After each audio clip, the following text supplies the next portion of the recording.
Hindi lang sa boxing patok, maging sa mga kantang hip-hop, si Pacman ang matunog. Ang mga awitin para sa Pound for Pound King sa pagpapatrol ni Jeff Canoy. Gagawin ko ang lahat para sa'yo. Sabi nga si Manny Pacquiao kahit saan, hataw. Sa boxing man o kantahan. Ilan sa mga kanta ni Pacman ang sumikat, kasama na ang lahing Pinoy na tinugtog sa bakbakan nila ni Hatton.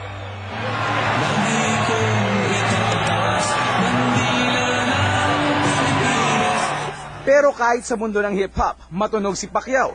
Patok na patok ang pangalan niya sa mga kantang sumisikat sa internet. Ang mga nagrarap, yun mismo mga umiidolo sa kanya. Ang grupong ito, Bagong Bayani ng Pilipinas, ang turing nila kay Pacman sa kanta nilang 12th Round. Mula sa isang bayan, tinatawag Pilipinas, lugar na malakas, palaban, iatras, susunugin ang kalaban sa lakas ng suntok. Para sa truck runners, alamat si Manny, Pound for Pound. Mandirigma ng Pilipinas naman si Manny sa kantang They Call Me Pacman. Hindi na nga raw talaga maawat ang kasikatan ni Pacman sa suntukan man o tugtugan. Ang laban na to. Jeff Canoy, Patrol ng Pilipino.